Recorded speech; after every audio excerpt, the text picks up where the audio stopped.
Next Kalinga యుద్ధం గురించి అశోకుడు తన ఎన్నో శిలాశాసనంలో ప్రస్తావించాడు అంటే 13వ నెంబర్ శిలాశాసనంలో అండి. మరి అశోకుని శిలాశాసనాలలో ధర్మం అనే పదాన్ని ప్రాకృత భాషలో ఏమని పిలుస్తారో అంటే దమ్మం అంటారండి. మరి సారనాథ్లోని అశోకుని స్తూపం నుండి 4 సింహాల బొమ్మను భారత ప్రభుత్వం మరి అధికార చిహ్నము జాతీయ చిహ్నంగా గుర్తించింది.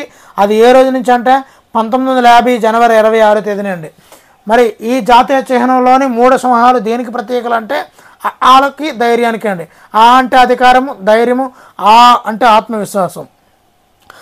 ఆలకి ధైర్యానికి ఈ 3 సింహాలకి ప్రత్యేక అండి.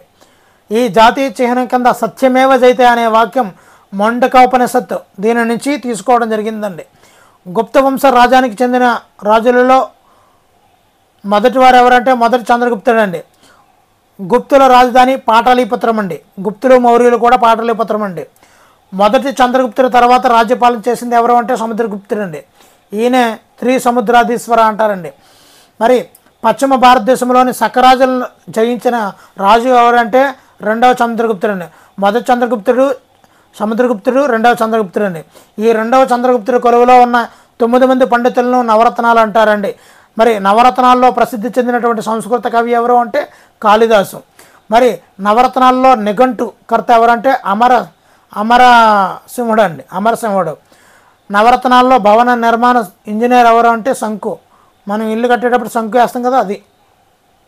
మరి నవరత్నాల్లో వైద్యుడు ఆయుర్వేద నిపుణుడు ఎవరు అంటే ధన్వంతరి అండి. నవరత్నాలలో జ్యోతిష్య శాస్త్రజ్ఞుడు ఎవడంటే క్షపకుడు అండి, క్షపనకుడు. గణిత శాస్త్రజ్ఞుడు భాషా నిపుణుడు ఎవరంటే వరరుచి. ఖగోళ శాస్త్రజ్ఞుడు నవరత్నాలలో ఎవరంటే వరాహమిశ్వరుడు. మరి గుప్తుల కాలంలో ప్రసిద్ధ ఖగోళ శాస్త్రవేత్త మరియు గణిత శాస్త్రవేత్త ఎవరు అంటే ఆర్యభట్ట అండి. ఆర్యభట్ట ఉపగ్రహాన్ని 1975లో ఉపయోగించారండి మనం.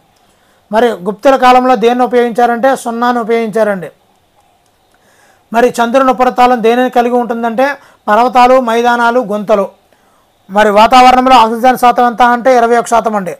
వాతావరణంలో ప్రధానమైన వాయువులు నత్రజని, oxygen, carbon dioxide, hydrogen, helium, organ, ozone అండి. ఇవన్నీ కూడా ఉన్నాయి.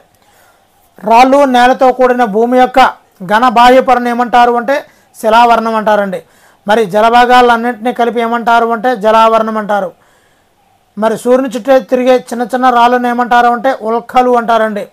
మరి గెలాక్సీ అనేది దేనితో కూడిన పెద్ద సమూహం అంటే నక్షత్రాలతో కూడిన పెద్ద సమూహాన్ని గెలాక్సీ అంటారండి. మన సౌర కుటుంబం ఉన్న గెలాక్సీ పేరు పాలపుంత